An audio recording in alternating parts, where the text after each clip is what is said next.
Oi pessoal, bem-vindos à parte 2 do meu tutorial de Self-Care emocional.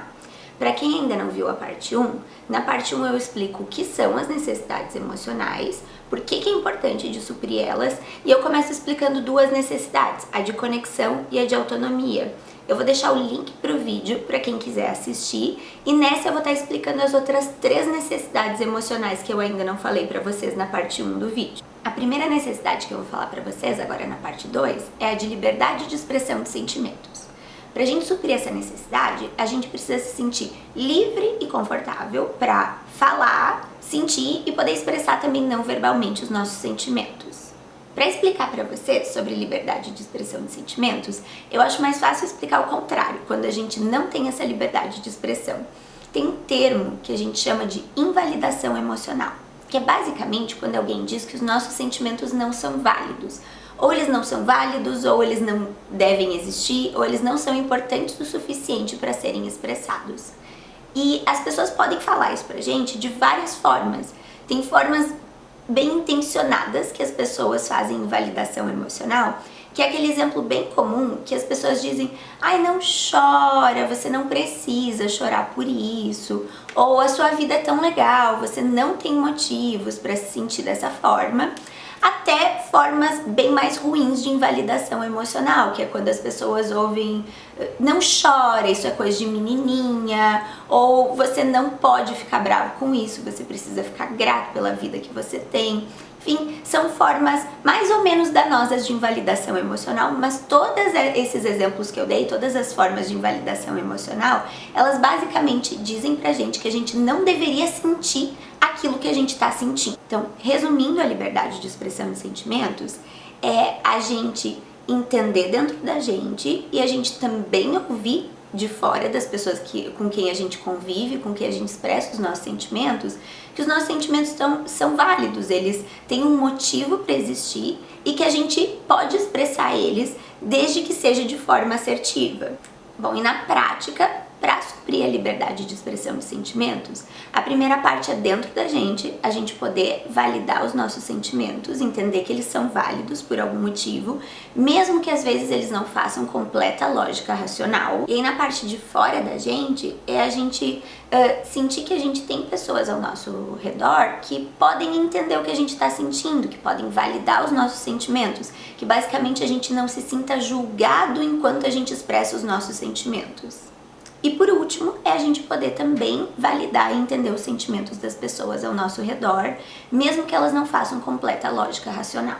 Um adendo bem importante para essa necessidade de liberdade de expressão é a gente poder validar e saber que qualquer sentimento, ele pode existir dentro da gente, não tem nada de errado. Um dos sentimentos que a gente mais costuma reprimir é a raiva.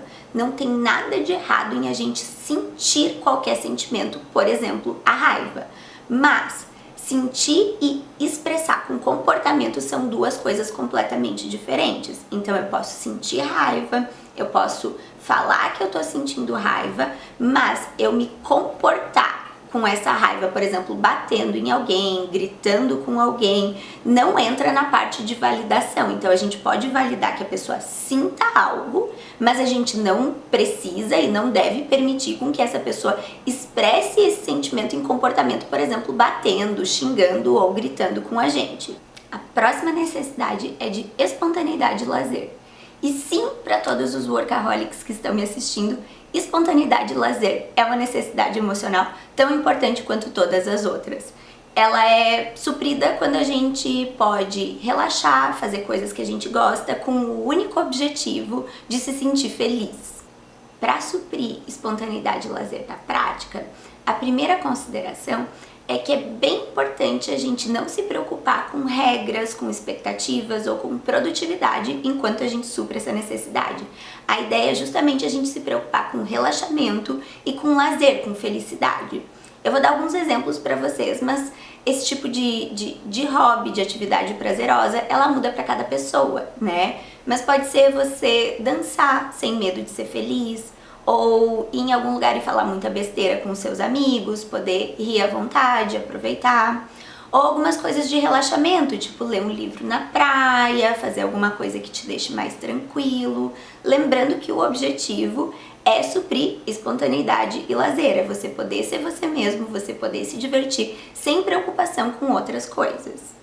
A última necessidade que eu vim trazer para vocês é de limites e autocontrole. Lembrando que as necessidades não têm ordem de importância, então eu trouxe para vocês de forma aleatória.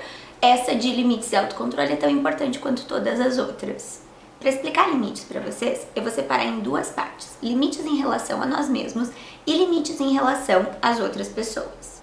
Quando a gente tenta suprir a nossa necessidade de limites em relação a nós mesmos, me parece que também tem duas categorias mais comuns para a gente fazer isso, dois objetivos mais comuns. O primeiro é o suprimento das nossas necessidades, tanto as fisiológicas quanto as emocionais. Então é a gente poder comer alguma coisa saudável que faz bem pro nosso corpo, ou a gente não ficar vendo série até tarde para poder dormir e descansar para outro dia. E a outra parte tem relação a suprir e poder cumprir objetivos a médio e longo prazo. Por exemplo, a gente passar um final de semana estudando, sendo que a gente gostaria de estar passeando, fazendo outras coisas, mas esse estudo vai trazer coisas importantes para nossa vida, a gente se dedicar à carreira, fazer coisas que são objetivos a longo prazo, que não trazem prazer imediato, mas que a longo prazo vão trazer muita satisfação. Já os limites em relação a outras pessoas, em grande parte tem como objetivo a gente poder se proteger nas relações. E essa proteção, ela é importante, claro, para pessoas que não estão bem intencionadas, mas ela também é importante para pessoas que gostam da gente, estão bem intencionadas, mas precisam saber quais são os nossos limites, do que faz bem pra gente, do que a gente gosta e do que não faz bem pra gente, a gente não gosta e não quer que aconteça nessas relações. Suprindo limites na prática, então. Quando eu estava explicando limites, eu já fui dando alguns exemplos para vocês, mas eu vou tentar dar mais alguns para deixar mais claro. Um exemplo de limites que eu acho bem legal é em relação a doces, a comidas gostosas. Eu, por exemplo, adoro comer doce, adoro comer chocolate. E uma coisa que é importante a gente considerar é que a necessidade é de limites realistas. Geralmente, limites realistas, eles não são limites absolutos. Eles são limites que permitem com que a gente exercite, por exemplo, a parte prazerosa, que tem um pouco a ver com a nossa necessidade de espontaneidade e lazer, mas que não tragam consequências muito ruins pra gente.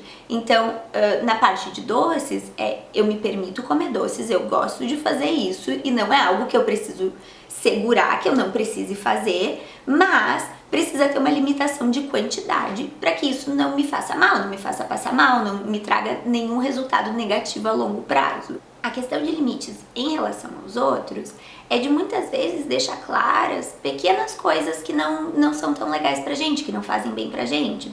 Por exemplo, eu falar para uma amiga que hoje eu tô cansada e que se a gente for sair, eu gostaria de ficar um pouco menos de tempo, eu gostaria de voltar para casa mais cedo para poder descansar. Muitas vezes são limites simples que as pessoas não têm como saber do que a gente tá precisando naquele momento.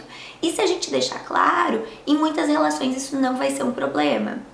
Outra questão de limites em relação aos outros que eu consigo pensar é em relação ao nosso trabalho. Às vezes da gente deixar claro os nossos limites de horários, de quantidade de trabalho que a gente dá conta de fazer, para que aquilo não faça mal pra gente, para que não traga nenhum retorno negativo pra gente em relação ao nosso bem-estar. Finalizando então para vocês os vídeos de necessidades emocionais, eu falei dos 5 grupos de necessidades emocionais e eu queria fazer alguns adendos sobre elas. Primeiro adendo é que necessidades emocionais elas são supridas e esvaziadas no nosso cotidiano. Eu imagino que vocês devem ter percebido que os exemplos que eu dei são todos exemplos simples. E é justamente assim, de forma simples, que a gente pode suprir e esvaziar necessidades emocionais. A gente não precisa fazer nenhum esforço gigantesco para suprir nenhuma das necessidades. Elas são supridas aos pouquinhos todos os dias. E o meu segundo adendo é que por mais que suprir necessidades emocionais seja feito com comportamentos relativamente simples, a gente manter todas as necessidades emocionais razoavelmente supridas é algo muito mais complexo, principalmente porque suprir algumas necessidades muitas vezes entra em conflito com suprir outras. Alguns exemplos para vocês. A questão de suprir necessidade de relaxamento e lazer, às vezes pode entrar em conflito com limites. Às vezes a gente vai querer passar um final de semana se divertindo, aproveitando, mas a gente também tem algum objetivo a longo prazo que é importante, que a gente precisa se dedicar. E fazer o equilíbrio entre necessidades é a parte mais difícil que tem de lidar com necessidades. Autoconhecimento ajuda bastante, mas é na prática, exercitando a questão de necessidades emocionais, que a gente vai aprendendo o que funciona pra gente e como fazer esse equilíbrio de forma mais ou menos adequada. E a última coisa que eu queria adicionar é que necessidades emocionais é algo que tem muita pesquisa, muito estudo, tem muita informação. Eu resumi o máximo possível para passar em 2 vídeos para vocês, mas é algo bastante complexo. Então, caso vocês não tenham entendido direito, queiram mais exemplos, vocês vão me pedindo que eu vou fazendo mais vídeos, eu vou tentar fazer mais vídeos a respeito. E tem bastante material por ali, em livros, bastante gente que já produziu a respeito, que quem se interessar pode também estar buscando outras formas de conhecimento para poder suprir melhor cada uma das suas necessidades.